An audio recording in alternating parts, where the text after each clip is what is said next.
Channel, and this video we're going to discuss the most important events that took place during the previous 12 hours. We have a lot of very interesting updates, so let's start. And first we're going to talk about the Russian Federation, because during the previous 12 hours we received a very interesting article about the situation there. So let's discuss this in details, because this article reveals lots of plans for the plans of Russia. New Russian law enables mobilization of military reservists for actions abroad. The Russian government has recently passed a law allowing the call-up of military reservists to support operations abroad. This applies in cases of armed conflict, counter-terrorism efforts, and other deployments of the Russian armed forces outside the country. Reservists include people who have signed contract with the Ministry of Defense to be part of the mobilization reserve, as well as those who have previously been called up for military training. So this is very interesting piece of news. The first thing, once again, this mechanism gives the Russians more flexibility with the mobilization process. And another thing is that Russia currently can mobilize reservists for operations abroad.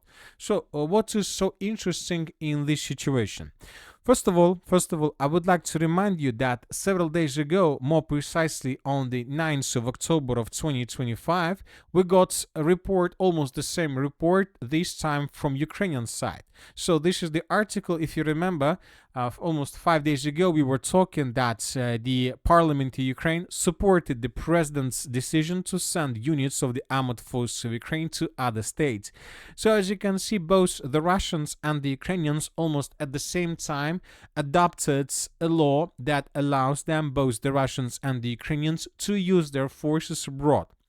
Ukrainians can do this, and the Russians, if something urgent happens, let's say outside of the Russian Federation, can mobilize reservists, for example, to stabilize the situation and to send units there.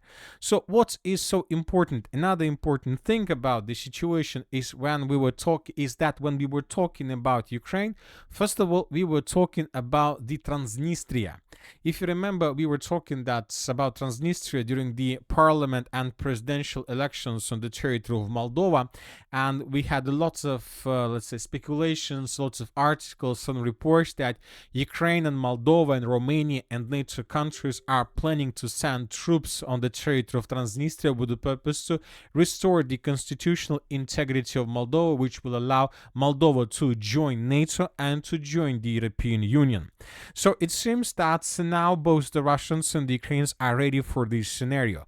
Ukrainians most likely may launch this scenario only in case if Russia continue attacking Ukrainian energy facilities and critical infrastructure.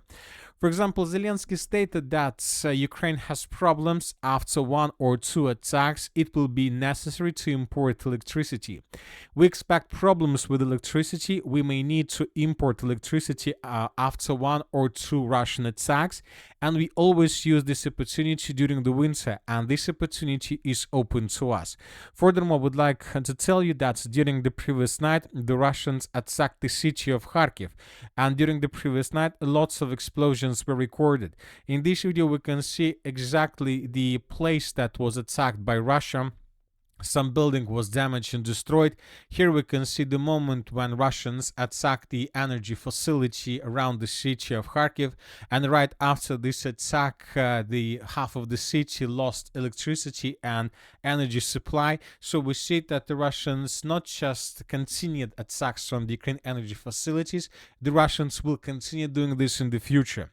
Now we see that Ukrainians have, and Zelensky most likely have, two strong cards. The first one, of course, is Tomahawk missiles that could be supplied to Ukraine from the United States of America, and this is a very dangerous signal for the Russian Federation.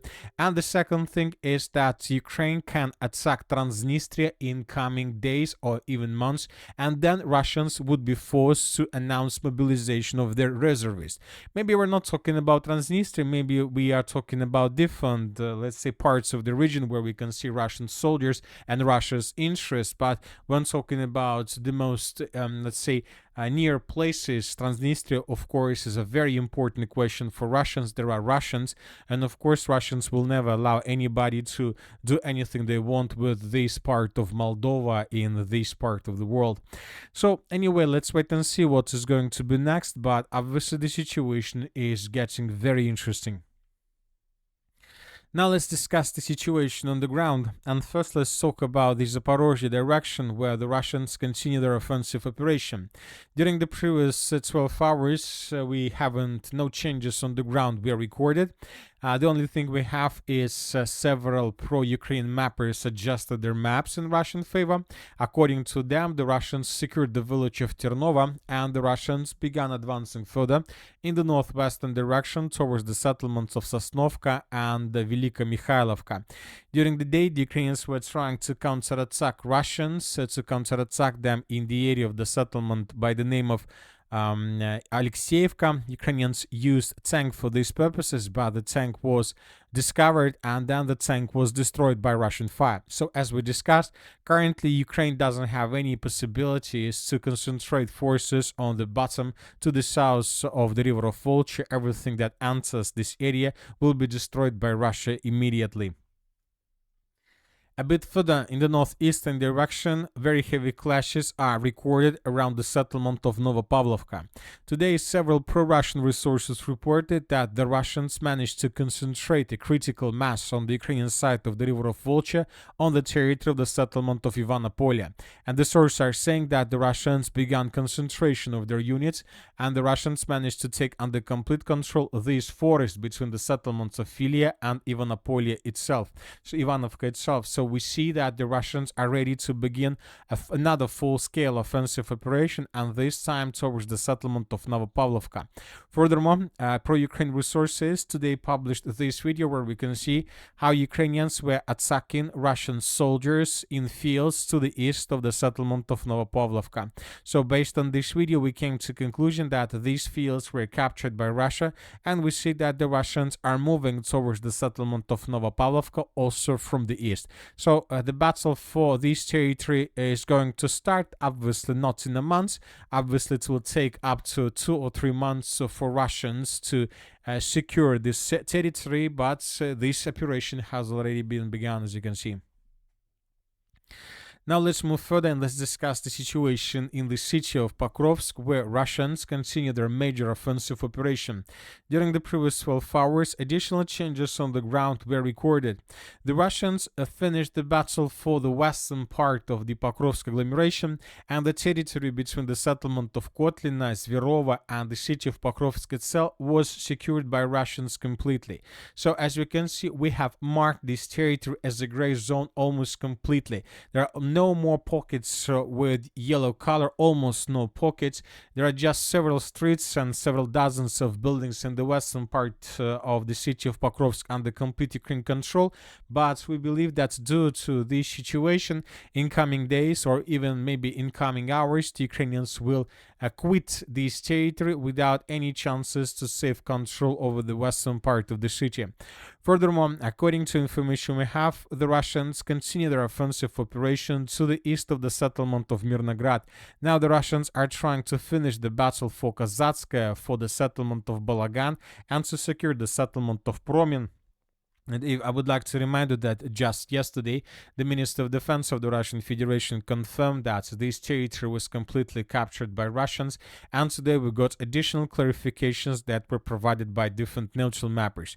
So the eastern flank of the Pokrovsk agglomeration has collapsed completely. During the previous nights, some sources published this video where we can see the overview over the eastern part of the Pokrovsk agglomeration. This is the Mirnograd citadel. As you can see, the city has been almost reduced to ruins. The Russians continue their offensive operation, and most likely in coming days we're going to get additional updates exactly from this territory. Furthermore, according to information we have, the Russians improved their positions significantly in the southern part of the settlement of Rodinska, and it seems that the village of Krasny Liman was also completely captured by the armed forces of the Russian Federation.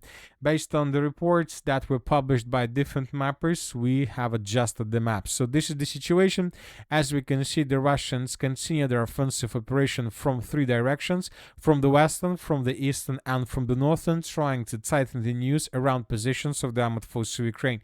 The situation is very difficult, and this can lead to complete collapse of Ukraine defense in coming days.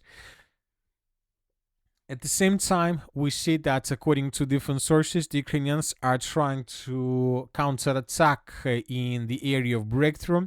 If you remember, yesterday, several pro-Ukraine resources reported that the armed forces of Ukraine carry out the counteroffensive operation in this area, and as a result of this counterattack, the Ukrainians managed to improve their positions. The Ukrainians restored control over the settlement of Volna, and the Ukrainians managed to get as close as possible to the settlements of Kucherov Yar, Pankovka, Mayak once again. These territories were recaptured by Russia a week or two ago. Then Ukrainians most likely regrouped and began another counteroffensive. But at the same time, we got reports that the Russians began their offensive operation in the direction of the settlement of Shakhova. So we can say that today the Russians began the battle for this village. We are talking just about the battle for the entire Shakhova pocket, and now the Russians are fighting for the heart of this pocket, for the settlement of Shakhova itself. During the previous 12 hours, pro-Ukraine resources published this video where we can see how exactly the Russians were attacking the settlement with vehicles, with infantry fighting vehicles and tanks, how Russians were landing infantry around the settlement. So most likely, first of all, the Russians will try to capture the northeastern part of the settlement of Shakhova, which is located on the Russian side of the river of Казённый Торец. So this is the territory I'm talking about. If Russians can do this, then most likely Ukrainians would be forced to begin to fall back from this area right after, because without normal supply and support, Ukrainians will not be able to hold their positions in this area. At the same time, the Ukrainians try to counterattack Russians to the northeast of the settlement of Shakhova, most likely with the purpose to unblock supply roads, supply lines, and to give and to create a corridor for a safe evacuation. So there are very heavy clashes, but we see that now Ukrainians are trying to stabilize the situation just with one purpose: to give time, to give chances for Ukrainians who are currently in pockets to evacuate with minimal losses. And that's it for the short video. Military Summary channel reminds to condemn any violence in the world. Thank you for watching. Subscribe to my channel, put your likes, join my Patreon, and have a good day. Bye bye.